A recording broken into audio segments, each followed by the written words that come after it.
believers that don't know the requirements of the great spirit called God. Because if we know the requirements of God, we will be more in tune with his requirement and not that of man. The requirement of God is that you should wait, then you wait.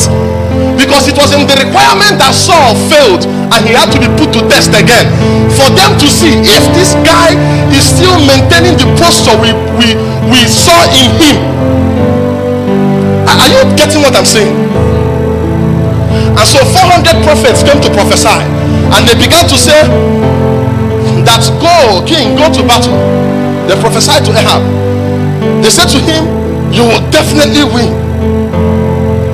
This battle is yours. They said they saw a great victory. Excuse me, what they were saying, was it wrong? What they saw, was it correct? They saw something. They saw something. Micaiah came out and said, and I beheld the heavens open, and a lying spirit from the heavens came and possessed 400 of your prophets.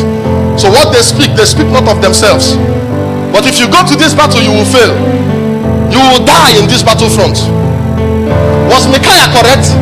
He was also seeing this an accurate sight. But the problem now is, how do I know that what I saw was wrong? Because the 400 prophets, they were seeing something. So if you are telling them, that's why when Micaiah said it was a lying spirit that entered, one of them slapped him in the mouth, because he was too sure he was seeing something. So the problem now is now a battle of who revealed it to you. See, the problem really is not what you are doing, is who sent you. Because the native doctor that is telling you will die today heard it clearly. When you tell him you are the one to die today, you also heard clearly. So allow to be God there. That's why Elijah could come to the prophets of Baal and say to them, let the true God reign here. Elijah knew that it is only the genuine that will stand in the day of adversity. God does not lose any battle, never. The prophets of Baal, you know the things they did here. Those guys were not fake. They knew what they were doing. Bible said that when they tried all and they could not get it, scripture said that they began to cut their body. The goal was not necessarily in cutting, it was in what came out when they cut. It was called blood. It was sufficient sacrifice. I hope I've taught us before that in the courtrooms of heaven, one of the most potent voice in the courtroom is the voice of blood. And the highest blood that speaks, that cannot be questioned, is the blood of the Lamb, the blood of Jesus. Scripture told us that the blood of Jesus get better than the blood of Abel. That means in the supernatural realm, blood has a voice. So the prophets of Baal came together and they began to cut their body so that their blood can join them in atonement. But unfortunately, the strength of their blood was not sufficient. That was the day that the true God must reveal himself. And you see, hope you know that every power under the face of the earth belongs to God. Even that which the devil wields. Even a demon, the power a demon uses is sustained by the action of God. The devil was empowered originally by God as Lucifer, and on account of the fall, his power was not taken. He was dethroned. There's a difference between removing a throne from a man and taking power away from the man. What throne speaks of is that throne speaks of authority. Authority speaks of power that is legitimate, power that is backed up by the law, power that is recognized, power that must be obeyed. And so there are different things that will test a man. And so at Gilboa, Saul and his sons came. Unfortunately for them, a prophecy had gone ahead of them. Saul's end was coming and he did not go. That's the reason why a man must not live ignorant of the speakings of God over his life. For a day came that the sons of God appeared before God for discussion, but Job was not in attendance. And because Job was not in attendance, God said, have you seen my servant Job? He did not know that something was being discussed about him in heaven, because he did not come to the school. That's why it is a very careless thing to miss your communion with God every day. You don't know the matters that are being discussed over your head and over your family. Why do I know that this is true? One of the many reasons is because I've seen it in the scripture. Secondly, I've seen it practically in my life. Have you not seen a season in your life where it seemed as if the prophecies coming to you from over 5, 6, 7 different persons are the same? Your case was discussed in the heavens. People that were aligned heard it, and all of them are saying the same thing over your head. If I were you, attend the Job was no more regular in attendance, and so what he did periodically was that he would sacrifice for his sons to atone for their possible sins and error. Scripture said that at a time he lamented, oh, how I was in the days of my youth, when the secret of God was upon my tabernacle, when by his light I walked through darkness. At a time he lamented. That means he had a time that the secrets of God, he was a custodian of the deep things of God. That means if that was the posture he was sustaining, as I was in the days of my youth, when the secret of God was upon my tabernacle, if God made that proposal to the devil in the days of his youth, he would have known what was about to happen, because as of then he was a custodian of the secrets of God. Are we together now? Saul did not know that prophecies had gone ahead of time.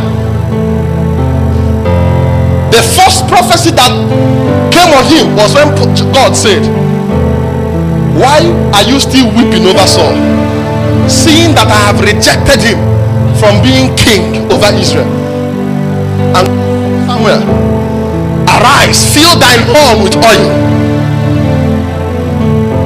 for I will send you to the house of Jesse, and there I will show you that you will anoint king in his stead.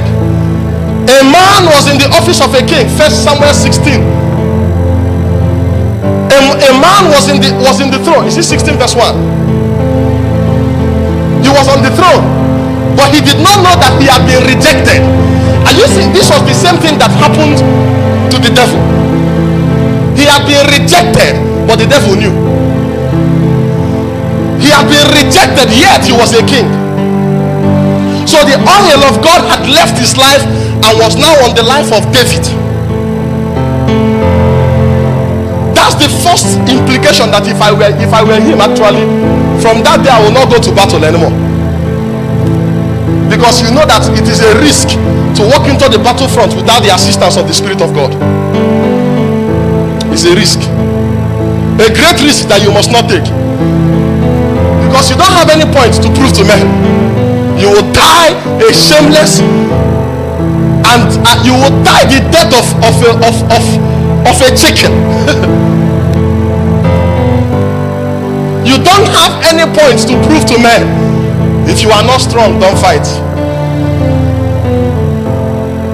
The battlefront is for the strong. David knew the strength of. David knew that Uriah was bold, but his confidence was not as strong as his competence. So David knew that if Uriah comes to the battlefront, he will die. He will die if he is left alone in the battlefront, because the instruction was simple. When he is in the battlefront and the battle becomes strong, let other men pull back and let him be left alone. But remember that if you go and read the chronicles of the mighty men of David, there was a time the men of David withdrew from battle. But God, Bible told us of people. Shammah would wield the sword, and Bible said that with the sword clinched to his hand, he could bring down over 300 men, even after the men of Israel had withdrawn. So their capacity was different. If it was Shammah that David sent to the battlefront, he would not have died. And so after God had rejected Saul, he went to battle. He did not know that Gilboa was the mountain that tests the presence a man carries. On Gilboa, your divine assistance is checked. Gilboa, and when you come to, we will begin to check, did you hear God well? And the first thing that happened to the great king called Saul was that at Gilboa, Saul was wounded. The attacks of darkness wounded Saul. What a wise Saul would have done was to retreat from the battlefront, was to go back home and allow him concede, leave the throne, hand it over to the man that had the presence, and live the rest of your life as the former king. But he knew he could not try that, because nobles have their pride in them. And so at Gilboa, Saul fell. Gilboa tells the story of the fall of the mighty. Can I shock you? We might be saying all these things and you will not understand what I'm saying. But you know that Jonathan did not sin with Saul, but yet Jonathan fell at Gilboa. Because the fall of Saul, scripture said, woe to you, O land whose king is a child. So Saul's error in the spirit affected his generation. His error. I pray that God grants you understanding.